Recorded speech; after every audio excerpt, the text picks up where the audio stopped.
Ladies and gentlemen, on today's episode, we are back with the latest installment of the Tackle Talk podcast Mailbag. So we have a ton of questions, over 30 straight minutes of your questions, our answers, our opinions, and trying to help you guys with some of the problems that keep coming up in your day-to-day fishing adventures. All that and more on this episode of Tackle Talk. Hello, everybody. I'm Bill Dance, and you're listening to Tackle Talk. This is the Tackle Talk podcast, brought to you by American Legacy Fishing and Outdoors. World-class fishing gear, unmatched personal service. Now, here's your host, Andrew Hayes.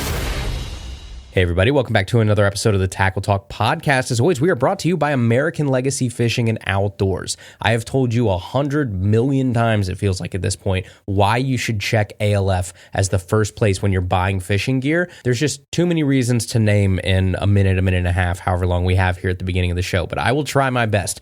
Great people. They are a great family-owned company right there in the Midwest that actually cares about you. They want to make it right. You are not just some number on a giant never-ending spreadsheet to them. They do not just see dollars and cents when they are dealing with you. They want to make sure that they make it right. I have seen them do things that no other retailer I've ever worked with has done to make sure that they're making their customers happy. 2, they have a price match guarantee on the website. If you find a better price from a reputable company, that's a big box store or anybody that you've normally heard of, the Bass Pro Shops and Shields and Academies and people like that of the world, they will price match. So you shoot them an email, you shoot them a message, say, hey, I found this price over on, XYZ website, and they will match it for you. They want to make sure you're getting the best price, and if that's not with them, they will make adjustments to make sure that it is with them. They have the internet's best selection of lightly used fishing gear. So if you're in the market for a certain rod or reel, but you just can't quite swing the full price tag, go check their used page. You would be amazed what shows up,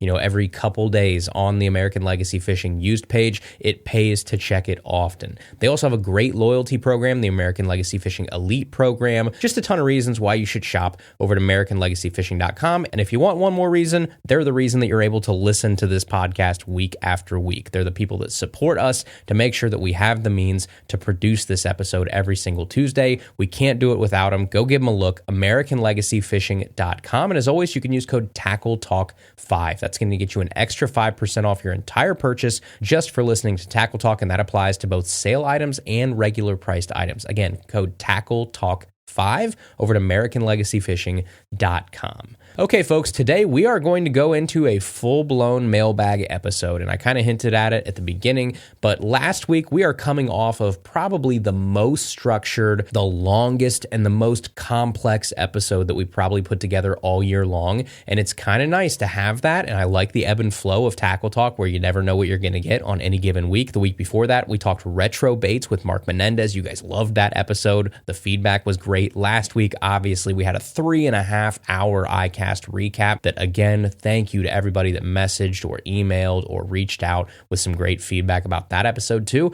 This week, we're going to come down a little bit and we are going to kind of take it easy, take a break, look at some of your questions that you guys have submitted that you want to hear us talk about here on Tackle Talk, and we're going to do our best to address as many of those that we can in the time that we have today together. So we're going to start out, we're not wasting any time, with John Golombiowski. I'm sorry, John, I guarantee I butchered that last name, but he's going to be our first question here, and he says, hello to you and everyone listening. I gotta ask about spinning gear. Now, I know that you don't like BFS, and I've never used one, but I'm leaning toward it. With that being said, the line twist that I'm getting is super annoying on my spinning gear. I have 2 spinning rods on the deck. One, for some reason, never gets line twists, and the other seems to always get line twists. I don't know if it's something that I'm doing or just the reel itself. Do you have any tips to avoid this? I'm using 15-pound braid on both to a fluoro leader. Yeah, there's definitely some tips to avoid line twist in general, but the interesting part of this question is you've got 2 different combos, one of which you say does it often and one of which never does it. So that to me is saying that there's some sort of equipment issue there. So different spinning reels do have different kind of features or technology on them right there at the bail and the roller guide and all that kind of stuff, where some of them kind of claim that they will kind of help with that line twist or wind knots or stuff like that. But yeah, I don't know if it's just something that maybe you're not doing with one of your setups that you are doing with the other. I don't know if one of them is, a lot more bomb cast and one of them is smaller precise cast, or a drop shot rod where you're not really making these giant casts where you get a lot of chance to have that line twist on the cast and also on the retrieve. I don't know. Without having more information, I don't really want to go into that side of it too much. Obviously, the first thing that you want to check is what's the difference between those two combos, because you have one doing it and one not. But if you want some great advice just to avoid line twist in general, there's a couple things you can do. One, when you're spooling that reel on a spinning reel, it is very, very important to put the line on that reel the same way that it comes off the spool that you got from the store. So if you're spinning your reel, I believe, and again, this is weird, I'm trying to think about it in my brain, I think it spins clockwise. So it's going around that circle just like a clock hand does. So you want the line off of your spool, like the spool that you got from the store, to be going that way as well. That's going to avoid some line twist right off the bat. That's a great way to start out to make sure that that's at least out of the conversation moving forward. Now, after that, a couple things that you can do. One, if it's a lure that spins a lot, one of the things you can do is use a swivel. And I know a lot of people are like anti-swivel these days. A lot of people don't like that. It's extra hardware. It's an extra fail point. It's all this kind of stuff. If you are getting a lot of line twists, try a swivel, because that's something that I did a while back with whopper ploppers and prop baits and choppos and stuff like that. I would start to use like a barrel swivel and it would help a little bit. And it would also avoid the rollover that bait was having. And then that obviously is where you get your line twist from. So something like that might help you a little bit. Some other things that just right off the bat come to mind. You're already using braid, so that should probably help a little bit. I get a lot more line twists in mono and fluoro than I do anything else. You might want to back down. Try like 10 pound instead of 15 pounds. See if that makes a difference. Obviously, the lighter your braid is, the more supple that line is and the more cooperative it is a lot of times. So you might try that. I don't know if that's going to work for you or not. It's one of the things as I go up in thicker braid on a spinning reel, it's a little bit more stout, obviously, and it's a little bit more prone to kind of wrinkling or twisting or things like that. Another thing that you can do is close the bail by hand. Don't let the mechanics of that reel close the bail for you. That's good advice in general. It will make your reel last a lot longer. They're not necessarily made to close on a really hard start of that reel handle. Instead, just close it gently and then start reeling, and that might help a little bit too. But there's a couple ways that you can avoid that line twist. But again, it's interesting that you're getting it with one combo and not the other. I'm not really sure how to diagnose that, but try some of those. Try a swivel, try lighter line, try closing your bail by hand. Some of that stuff might help you out a little bit. All right, the next question here is from Chase, and Chase says, "Hey Andrew, love the podcast. After your Fenwick revamp episode, I immediately got a 7-foot medium heavy fast Fenwick HMG casting rod. It easily became my new favorite setup, but I just broke it off on a normal cast, so now I'm a little concerned about getting another one. So my question is, what rod should I invest in? I need a spinnerbait and chatterbait rod, and my price range is $150 to $200. Thanks in tight lines, Chase." Chase, man, I'm sorry to hear that your rod broke. That always sucks. That is one of the things that as I've gotten a little bit older, I've kind of realized, unless it is a big pattern like I had, I know we talked about it a couple weeks ago, like I had back in the day with a lot of my 13 fishing rods. They just were snap heavy like crazy, and it drove me nuts. If you just have one rod from a company that snaps kind of, randomly or whatever that may be, sometimes that's just going to happen. We are pushing the materials and, the laws of physics a little bit with fishing rods in terms of what we're doing with them. And every once in a while, you're just going to have a failure. It's the crappy part about fishing. But when you're taking a piece of graphite or, glass composite or whatever it may be, and you are trying to bend it at that angle that quickly and load up that fast with that much force, sometimes you're just going to have some failures. So I've kind of learned as I get a little bit older not to blame every rod failure immediately on the company and just say that it was the rod's fault. Because the other thing, if I look in the mirror, I realize I'm pretty hard on my gear. I do not take care of my rods, especially the way that someone that was working for the company that would like to be, looking into a warranty claim or something would like to see. I mean, I'm fishing them. I'm out there using them. They're on the kayak. They're rattling around. They're in my truck. They're in the truck bed sometimes. I'm laying them down on rocks. They might hit the ceiling every once in a while when I'm going through my house. We all do that kind of stuff. So we definitely abuse our rods, I think, a little bit more than we realize. improvised sometimes, and that eventually leads to failures too. So the one thing that is kind of interesting about this is it's not always fair, I think, to blame the rod or the rod company. It's just the nature of the beast with what we do. So with that being said, I would not personally anyway shy away from another Fenwick. If you really liked the action of that Fenwick and it's a great price, that HMG, it's right in your price range, I wouldn't shy away from getting another one of those. In fact, before you do that, I would probably reach out to Fenwick. I would say, hey, here's what happened. Even if you didn't fill out your registration or whatever, especially if you still have the original proof of purchase, whether you bought that from a retailer or directly from Fenwick or from a local store,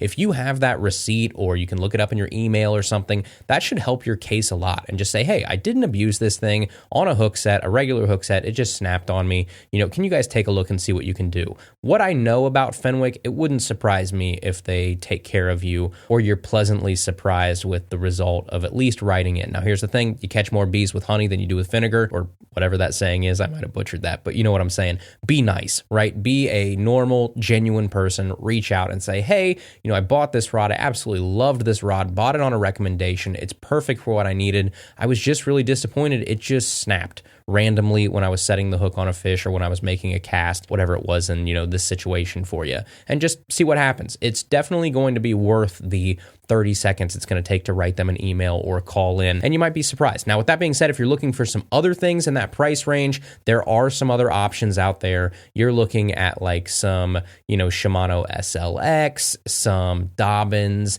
Caden-ish areas, even though now with the price increase, probably not. You're looking at Dobbins Furies kind of at that point. There are some options out there, but if it ain't broke, don't fix it. Now, I know that is a terrible phrase to use here because your rod is broke and you're trying to fix it. But if we're talking about the action and the feel of that rod and what you liked, I would probably look at trying to either get that replaced from Fenwick or go out and maybe buy another one. I've had to do that before, swallow my pride. I have ripped a rod in half and I've said, you know what? I really like that rod. I'm going to go get another one because any rod at any time can snap. It just happens. So if you like that Fenwick, stick with the Fenwick. That would be my 2 cents. Okay, the next question here is from Brady Hines, and he says, hey, Andrew, love the podcast. Do you ever think that maybe you'll do an episode on the crucial gear and tips for people that are interested in musky fishing? I would really like to start trying here in Indiana, and we have a few lakes that we have musky in. However, I know that it's crucial to take care of these fish when catching them. I would love to hear some great tips for beginners.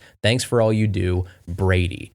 Yeah, this is one of those things. I understand why people want to target them. It's why I wanted to target them, and I was guilty of it at the beginning too, where I did not know nearly enough to responsibly target musky when we first started. Me and my buddy Jeff, we went out on our little paddle 10-foot kayaks with like giant rattle traps, and we were casting them around trying to catch musky. And Jeff hooked one like the third or fourth time we went out. It was a big, I don't even remember what it was, like 48, 47, something like that, inch musky, giant musky. And he hooks it, and it's on bass gear. And so he's fighting this thing, fighting it for way too long, obviously, because we don't have the strong enough gear to get it in that fast. And he can't land it in the kayak. We have like nets that are maybe for a decent sized catfish. We are not prepared to net this fish. We don't know how to hold this fish. We don't know how to keep this fish safe in the water, keep it from hurting itself, keep it from overexerting itself. We didn't know anything. And luckily, a gentleman who ended up becoming good friends with us after this, and we're still friends with him to this day,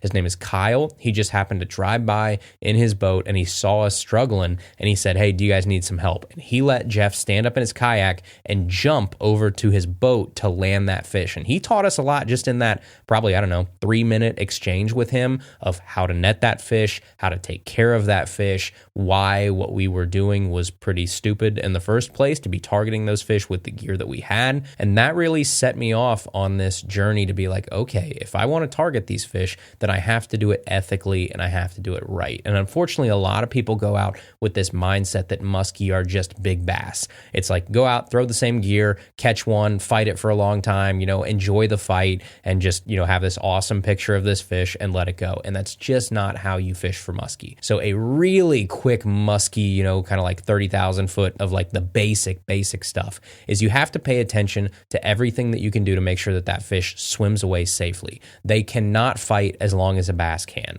That's why when you're fishing for muskie, yes, you have heavy gear because you're fighting a stronger fish. You also have super heavy overbuilt gear because you have to get that fish in as soon as possible. This is not something where you loosen the drag and let that fish run and jump and have fun and enjoy the fight. No, this is like a you versus animal as fast as you can, brute strength, trying to get this fish to the net in as little time as possible, because all the time that that fish is swimming and fighting, it's building up this lactic acid in its body, and you are getting closer and closer to that dreaded delayed mortality scenario where even if you let that fish go, because it exerted itself so hard and so much of that built up, that maybe an hour, maybe 6 hours later, maybe 12 hours later, that fish dies and no one ever knows. It could be sunk at the bottom of the lake. It could float up later and get eaten by vultures or turtles or whatever it is. But at the end of the day, just because that fish swims away and kicks away strong does not mean that fish is going to live.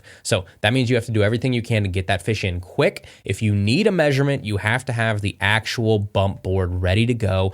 Get it wet so you're not messing with the slime coat of that fish. You're almost treating these fish like a giant trout. So if anybody trout fishes, you know how big a pansies trout themselves are. Like, you can't use barbed hooks or else they basically die. You can't keep them out of the water for more than like 15 seconds or they die. Like, they're they're not hardy fish. They're not bass by any means. These fish are not like that. So if you need to get a measurement, have your bump board ready, get it wet, put the fish on, get a measurement, get it right back in the net. The net is like the holding cell for this fish where you can keep it safe, you can keep it upright. That's the other thing. Have your hand like, either under its belly or on its tail.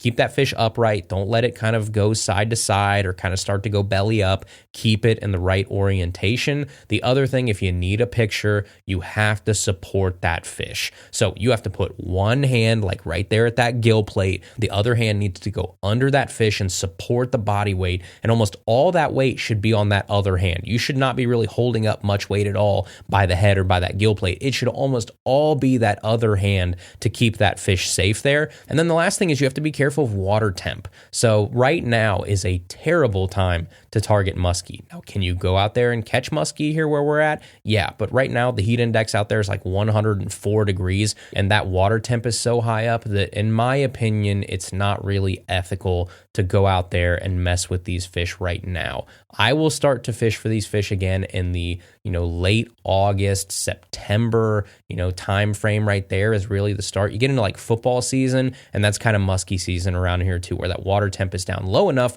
that you can target those fish effectively and safely. So yeah, have the right gear, have super heavy rod, have a big beefy reel. You're using sometimes I use anywhere from 65 to 80 pound braid, metal or big fluoro leader on there, like an actual pre-tied leader, so that you don't get your lures cut off. Chase them in appropriate water temps. Make sure you're not keeping them out of the water any longer than you need to. Quick picture, quick on the bump board, back in the water is really the name of the game with muskie, and you'll be okay. So I think that's a pretty good starting point. There's a lot more to it, I'm sure, and there's people that could write in and say, well, you forgot these 8 things. Yeah, but if you want like the very, very basics to make sure that you are targeting those fish as safely as possible for them, I think that's a pretty good starting point. Okay, the next question here is from Ricardo Cortez, and he says, hey Andrew, great show. I'm not sure that your G. Loomis versus Megabass battle of the brands was very accurate. I have a Conquest rod and NRX rods, as well as Megabass Arms Super Ligeris,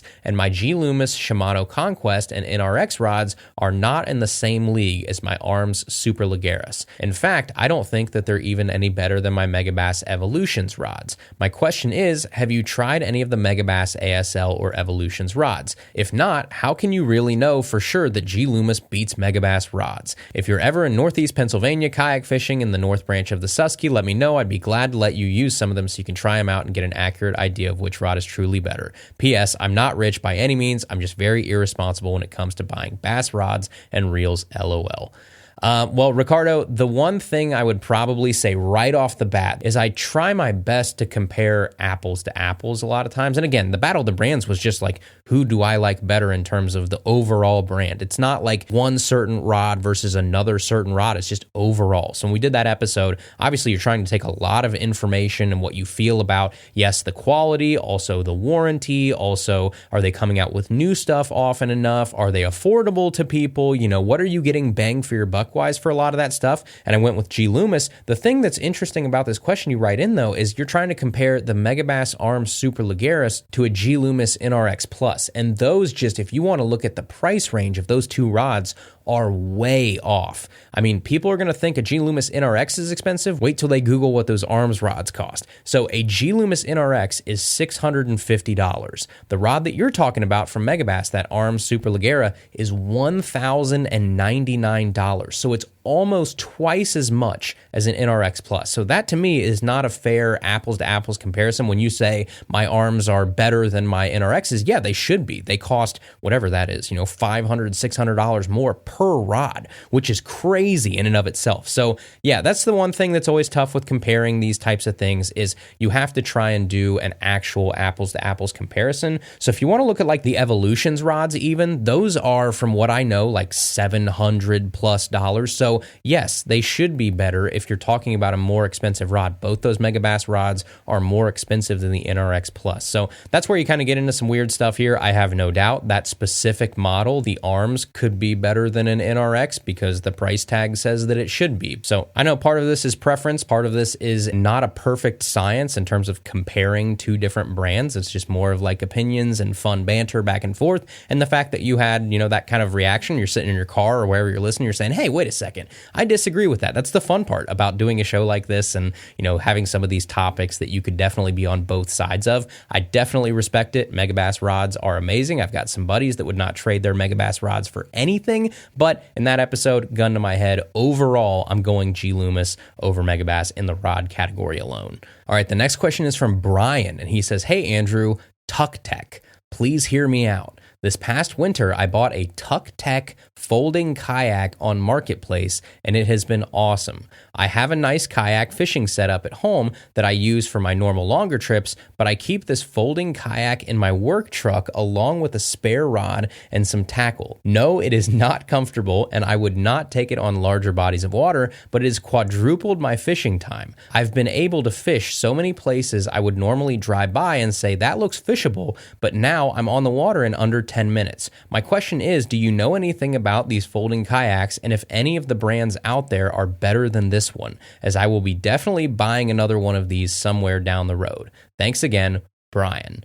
Well, hey, Brian, first off, no, I have never been in a folding kayak, so I'm definitely not the authority figure on this kind of stuff. It does sound cool, I'll be honest. Anything that, increases your ability to make more casts and get more fishing in and what we've called over the years like micro trips, like when you're on your way home from work or you're on your way to work and, you're running 10 minutes early or something. You got time for like, maybe 10, 15, 20 casts somewhere. Like this is the type of stuff I love because fishing does not have to be a 12 to 15 hour adventure all the time. Is that fun? Yeah, it's fun. I love doing that for sure. But sometimes life just makes that not possible. So anything you can do to kind of milk any more fishing time out of your day, I'm definitely here for. So it's a super cool idea. That being said, I've never been on a folding kayak, so I don't know which ones are good and which ones are bad, but it's cool that you found a solution to that. And, this solution looks different to different people. Some people, it's as easy as doing the first part of what you said, which is just keeping an extra rod or reel in your work truck or in your trunk and you drive by someplace and now on your way home you don't have to say, oh, that looks fishable. You could say, you know what, I'm going to take 30 seconds here and go make 5 casts at this place. That can be really rewarding and you can experience a lot more fisheries and a lot more places and start to get a better idea of where you want to spend those 12 to 13 hour days when you actually do get them. You get kind of the sample size of some places if you can really be smart about your time management and make yourself more efficient in terms of being able to get on and off the water. So cool idea. No, I've never been in a folding kayak. I've seen the advertisements for them before. I think there was one, I'm going to get this wrong, but like Plasta Boat or something. They reached out to us, a year or two ago and wanting us to do stuff. And it's just not really my speed, obviously. It'd be pretty disingenuous to try and sell folding fishing boats to you guys when you guys know that is not something that I currently do. But it's a cool idea. I hope that they continue to push that type of stuff forward because, again, that's another frontier that I think a lot of people have a lot of interest in is like either the folding or inflatable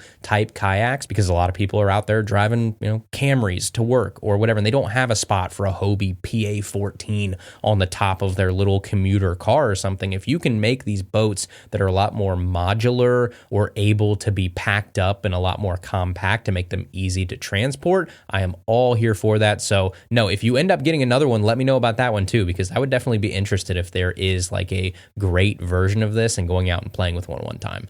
All right, the next question here is from Duncan, and he says, "Hi, Andrew. I'm hoping you could answer one question I have. I have a lake near my house that I think has some bass and some catfish in it. However, it has some algae. Could you recommend some lures or baits to throw to see if there are any bass in the lake? Thanks, Duncan. P.S. Your podcast is awesome." Thanks, Duncan. Appreciate it. Yes, I have one word for you. It's rooster tail. Go out, spend $2 on a rooster tail, however much they cost nowadays, and go throw a rooster tail. Because if there is anything swimming in that pond, they will bite a rooster tail. Bluegills, bass, crappie, any sort of sunfish variety, anything in there really. I mean, like trout hit rooster tails all the time. Almost anything will hit a rooster tail. The only thing that you might have a little trouble with would be like catfish or carp. But if you're specifically trying to see if there are any bass in there, just toss one around and see if there's anything in there, period. And chances are, if you throw a rooster tail long enough, the bass will show themselves if there are some in there. Now, they might not be the biggest ones in the pond, but if you catch some small ones, you can be darn sure there are probably some others lurking around somewhere.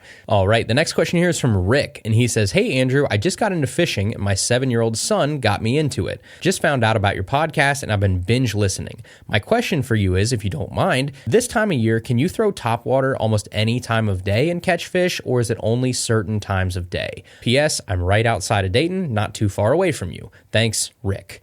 Hey, Rick. Short answer, yes, you can catch fish on topwater all day long this time of year, especially if you get a good cloudy day, a little bit of wind picks up. If you've got one of those days where there might be like a front coming through the next day and you are like prefrontal, where those fish know that something is coming, like right now for the past 4 days, it's been bright sun and like 104 degrees outside. As soon as we get that first day where there's like some clouds rolling in and there's going to be some storms and that next front is coming, it's going to be lights out all day long almost. So yeah, you can throw topwater any time of the day. I'd say summer and into early part of fall for sure. Now, that doesn't mean that there won't be better times of day to throw it. So obviously dawn and dusk are your prime times to throw topwater whenever topwater is in play. But that is also true in the summertime. During the day, I feel like you can catch fish on topwater all day long. You just have to throw it closer to cover, closer to those shade lines, whatever those fish are relating to during the day. They're not always just sitting out in the middle of the sun in the shallows hanging out in the summertime, right? They're on some sort of